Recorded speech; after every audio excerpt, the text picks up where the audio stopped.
এখন আমরা খ গ প্রশ্ন অর্থাৎ উপযুক্ত লেনদেনগুলো দ্বারা প্রমাণ করো যে এ ইকুয়াল টু এল প্লাস ও এ। তো যখন আমাদেরকে এই সমীকরণটি প্রমাণ করার জন্য বলে আমরা বুঝবো যে আমাদেরকে হিসাব সমীকরণ করার জন্য বলা হয়েছে। তো এই হিসাব সমীকরণের কয়টি ঘর হবে সেটি পূর্ব নির্ধারিত থাকে না, আমাদেরকে অঙ্কের উপর নির্ভর করতে হয়।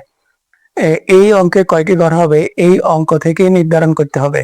আর সেই জন্য প্রথমে জাবেদাগুলো পারা আবশ্যক। তো সেক্ষেত্রে আমি জাবেদাগুলো নিচে লিখে রাখছি, এখান থেকে আমরা দেখি কোন কোন ঘর হয়। প্রথমে যে জাবেদা আছে 1 তারিখের অতিরিক্ত মূলধন আনয়ন, নগদান হিসাব ডেবিট, মূলধন হিসাব ক্রেডিট। এখানে আরেকটু বলে রাখি, সেটি হচ্ছে সম্পদ হইলে এই সমান চিহ্নের বাম পাশে এই জায়গায় সম্পদের ঘরগুলো হবে। যখন দায় হবে সমান চিহ্নের পরে শুরুতেই দায়ের ঘরগুলো হবে এবং দায়ের পরেই কার ঘর, মালিকানা সত্ত্বের মূলধনের ঘরটি হবে। এখানে আমরা যদি লক্ষ্য করি যে সম্পদের ঘর হবে এই জায়গায়, দায়ের ঘর হবে এবং মূলধনের ঘর হবে, তার মানে কি আয় এবং ব্যয়ের কোনো চিহ্ন এখানে নেই, অর্থাৎ আয় আর ব্যয়ের জন্য কোনো ঘর রাখা হবে না। আয় আর ব্যয়ের টাকাটা আমরা মূলধনের ঘরে লিখব, আয় হলে সেটি যোগ লিখব, ব্যয় হলে সেটি বিয়োগ লিখব। প্রথমে আসো, এই যে আমরা দেখলাম যে সম্পদ সেটা কি নগদ, তাহলে ঘর হবে, আমরা সম্পদ পাশে একটা ঘর নিলাম, নাম দিলাম নগদ। এরপরে আরেকটি লেখা আছে মালিকানা সত্ত্ব এবং তার নাম হচ্ছে মূলধন। আমরা মালিকানা সত্ত্বের নিচে একটা ঘর নিলাম মূলধন, তাহলে আমাদের দুটো ঘর নেওয়া হয়ে গেল। আমরা যদি ফরে জাবেদায় যাই, অফিস সরঞ্জাম হিসাব ডেবিট, এটি কি সম্পদ, তাহলে ঘর হবে সম্পদ পাশে অফিস সরঞ্জাম, আমরা সংক্ষেপে লিখলাম অফিস সরঞ্জাম হিসাব। আরেকটি হচ্ছে সম্পদ, সেটি হচ্ছে নগদ, আমরা নগদের ঘর কিছুক্ষণ আগেই নেওয়া হয়েছে। তাহলে এবার আসো ফরে জাবেদায়, এই যে দেখো ক্রয় হিসাব, ক্রয় কি হিসাব, ব্যয়, ব্যয়ের কোনো নির্দিষ্ট ঘর হবে না, অর্থাৎ ক্রয় নামে বিক্রয় নামে অর্থাৎ আয় ব্যয় নামে, আয় ব্যয়ের নামে কোনো ঘর হয় না, আয় ব্যয়ের টাকাটা মূলধনের ঘরে আমরা লিখে দিব। এরপরে আসো এই যে পাওনাদার, সেটি কি দায়, তাহলে দায়ের নিচে একটা ঘর হবে, নাম হবে পাওনাদার। এবার আসো শেষ জাবেদায়, এই যে প্রথমে নগদানের ঘর নেওয়া হয়েছে, এরপরে আসছে কি আসবাবপত্র, সেটি কি সম্পদ, তাহলে সম্পদ পাশে আসবাবপত্রের একটা ঘর হবে। এই হচ্ছে ঘর নেওয়ার পদ্ধতি। এবার অঙ্ক শুরু করা যাক।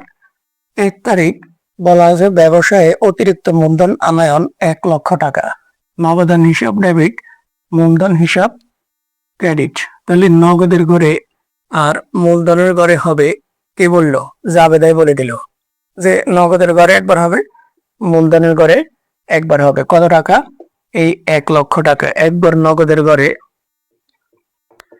আর একবার মূলধনের ঘরে। আর এটি কিসের টাকা, মূলধন, মূলধন আনয়ন অর্থাৎ মূলধন। এখানে খেয়াল রাখবা এই মন্তব্যের ঘরটি শুধুমাত্র মূলধনের জন্য, অর্থাৎ মূলধনের ঘরে যেহেতু 60টা জিনিস হবে, মূলধন, উত্তোলন, আয়, ব্যয়, তো তুমি কোনটি লিখছো, এই যে টাকাটা লিখলা, এটা কি আয় টাকা না ব্যয় টাকা না মূলধন নাকি উত্তোলন, এটাকে বুঝাইতে হবে। তো সেক্ষেত্রে তুমি যে টাকাটা লিখবো ওইটাই লিখবা, আয় হলে আয় লিখবা, ব্যয় হলে ব্যয় লিখবা, মূলধন হলে মূলধন, উত্তোলন হলে উত্তোলন। এবার আসো যোগ বিয়োগটা আমরা একটু দেখি। নগদান আছে কোথায়, ডেবিট, নগদের ঘরটাও আছে ডেবিট দিকে। আমরা যদি সমান চিহ্নের বাম পাশকে ডেবিট বলি আর সমান চিহ্নের ডান পাশকে ক্রেডিট বলি, খেয়াল করো নগদের ঘরটা আছে ডেবিট দিকে, নগদ সম্পদ আছে ওর জাবেদায় ডেবিট, মিলে গেল যোগ, যোগ মানে যেভাবে আছে এইভাবে।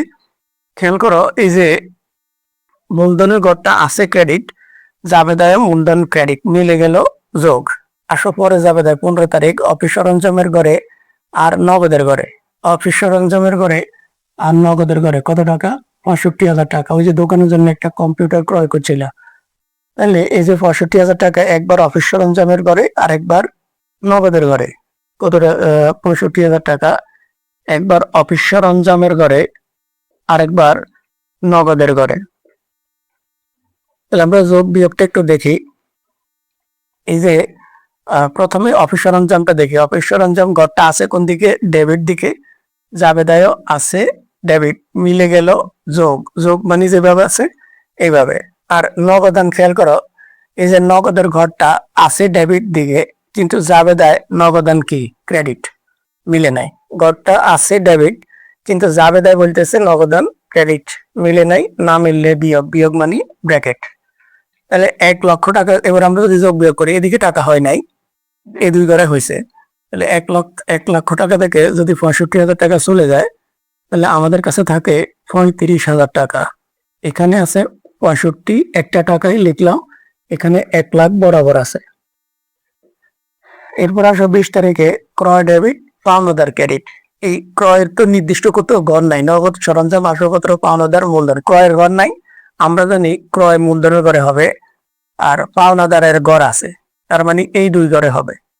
কত টাকা দেখো, 20 তারিখ দাঁড়ে পণ্য ক্রয় 20,000 টাকা। তাহলে একবার পাওনাদারের ঘরে লিখলাম 20,000 টাকা, আর একবার মূলধনের ঘরে আমরা লিখলাম 20,000 টাকা। এটা কিসের টাকা? এটা ব্যয়ের টাকা। দেখো আমরা জাবেদায় বলছি এটি ব্যয়, তো ব্যয় তো বিয়োগ হয়, আমরা জানি এটি বিয়োগ হবে। আর এই যে পাওনাদার ঘরটা কোন দিকে? পাওনাদারের ঘরটা ক্রেডিট, পাওনাদার জাবেদায়ও কি? ক্রেডিট, মিলে গেল, মিললে যোগ।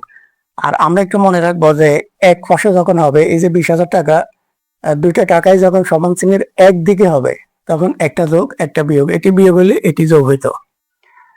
হ্যাঁ, এরপরে আসো শেষ 30 তারিখ নগদান হিসাব আর আসবাবপত্র হিসাব। অর্থাৎ তার আগে আমরা যোগটা দেখি।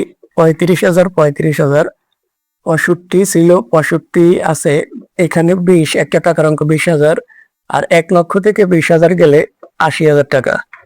এবার আসো 30 তারিখ শেষ তারিখ নগদের ঘরে আর আসবাবপত্রের ঘরে। অর্থাৎ যখন তুমি পুরাতন আসবাবপত্র বিক্রয় করো, নগদান ডেবিট, আসবাবপত্র ক্রেডিট। একবার নগদের ঘরে, আরেকবার আসবাবপত্রের ঘরে। কত টাকা? 50,000 টাকা। আমরা লিখলাম একবার নগদের ঘরে, আরেকবার আসবাবপত্রের ঘরে। খেয়াল করো, দুইটা টাকাই কিন্তু এক পাশে হয়েছে, অর্থাৎ সমান চিহ্নের বাম দিকে দুইটা টাকাই। তার মানে কি? এটি যোগ হইলে এটি বিয়োগ, এটি বিয়োগ হইলে এটি যোগ, একটি যোগ একটি বিয়োগ, এরকম হবে। তো খেয়াল করো, এই যে নগদ, নগদের ঘরটা আছে কোন দিকে? ডেবিট দিকে।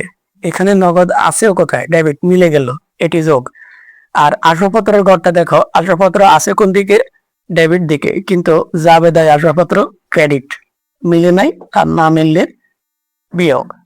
এবার আসো 35 আর 50, অর্থাৎ 85,000।